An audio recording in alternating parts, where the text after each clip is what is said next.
सबसे पहले line of control आपको लिए चलते हैं। मुख्तलिफ सरहदी इलाकों के अंदर भारत पाकिस्तान अफवाज के दरमियान गोलियों का तबादला हुआ है और इब्तदाई मालूमात के मुताबिक एक बार फिर से मुसलसल ये छठा दिन है जब फौज के बयान के मुताबिक पाकिस्तान की तरफ से सीज फायर वायलेशंस हुई हैं।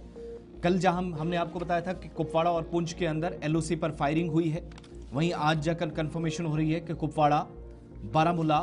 अखनूर और पुंछ में फायरिंग की गई है। 3 मुख्तलिफ मकामात पर लाइन ऑफ कंट्रोल पर फौज की जानिब से जवाबी कार्रवाई की गई है और कुल मिलाकर आप देखेंगे तो अभी तक की मालूमात के मुताबिक जो रात देर गए भी कंफर्मेशन हुई थी कि कुपवाड़ा में जब पिछले 3 या 4 दिनों से मुसलसल फायरिंग हो रही है, उस दौरान बीएसएफ का एक एहलकार भी जख्मी हुआ है। 5 से 6 दिन हो गए हैं 22 तारीख के पहलगाम हमले के बाद जो सूरत हाल सरहदी इलाकों में बनी है। ओवरऑल इस महीने के दौरान 2021 के बाद सबसे ज्यादा मरतबा सीज फायर वायलेशंस हुई है और दिफाई जराए के मुताबिक सबसे ज्यादा तादाद 13 के आसपास बन जाती, यानी 1 दर्जन से जायद मरतबा सरहद पार से पाकिस्तान की जानिब से फायरिंग की गई है। अब ताज़ा तरीन तफसीलात ये हैं कि एलओसी के अपोजिट कुपवाड़ा में नौगाम सेक्टर में,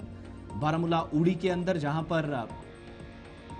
दौरान शब फायरिंग की गई है, इसी तरीके से इंटरनेशनल बॉर्डर पर अखनूर सेक्टर से जहां से शुरुआत होती है और दूसरी तरफ जो एलओसी का इलाका है वहां पर भी फायरिंग जबरदस्त हुई है। जवाबी कार्रवाइयां फौज की जानिब से की गई है। खबरसां इदारों की जानिब से सुबह सुबह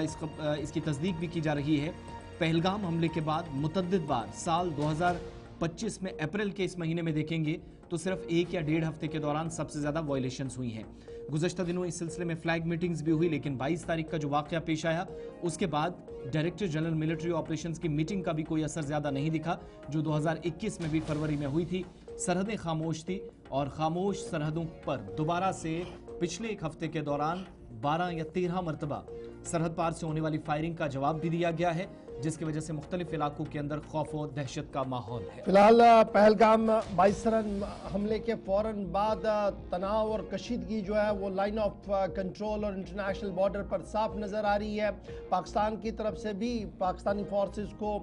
काफ़ी अलर्ट पर कर दिया गया और इधर से भी तमाम तैयारियां मुकम्मल हैं, लेकिन वक्फे से गोलियों का तबादला चल रहा है। और कल जो रात बीती है और आज सुबह जो इतलात हमारे पास है कि 28 और 29 की दरमियानी शब को पाकिस्तान की तरफ से बिला इश्तियाल फायरिंग की गई है और ये 3 सेक्टर्स है, कुपवाड़ा के अंदर, बारामूला डिस्ट्रिक्ट के अंदर और अखनूर सेक्टर के अंदर। ये 3 मकामात थे जहां पर सीज फायर वायलेशन की गई है, नाजंग मुआहिदे की खिलाफ वर्जी की है और तकरीबन 3 से 3.5 घंटे तक वक्फे से छोटे हथियारों का इस्तेमाल पाकिस्तान की तरफ से किया गया है, जिसका मौसर और माकूल जवाब भी दिया गया है। और कुल मिलाकर आज 5वां दिन है जब मुसलसल अलल सबा इस तरीके की खबर सामने आ रही है कि कंट्रोल रूम का लाइन ऑफ कंट्रोल जो है वो पुरकशीदा हो रही है और कशीदगी के बीच वक्फे से गोलियों का चलने का तबादला भी शुरू हो गया और पिछले 5 दिन से मुसलसल खबर जो है वो लाइन ऑफ कंट्रोल से सामने आ रही है। इधर इंटरनेशनल बॉर्डर पर भी अफवाज को काफ़ी अलर्ट पर कर दिया गया है। बॉर्डर सिक्योरिटी फोर्सेस के साथ साथ जम्मू कश्मीर पुलिस और दीगर सुराग रसा इदारों को मुतहरिक कर दिया गया है ताकि किसी भी तरीके से न तो दरअंदाजी हो पाए और किसी भी तरीके की कोई कार्रवाई अगर होती है तो उसका माकूल और मुनासिब जवाब भी दिया जाए। ये बड़ी खबर इस वक्त सरहदों से सामने आ रही है।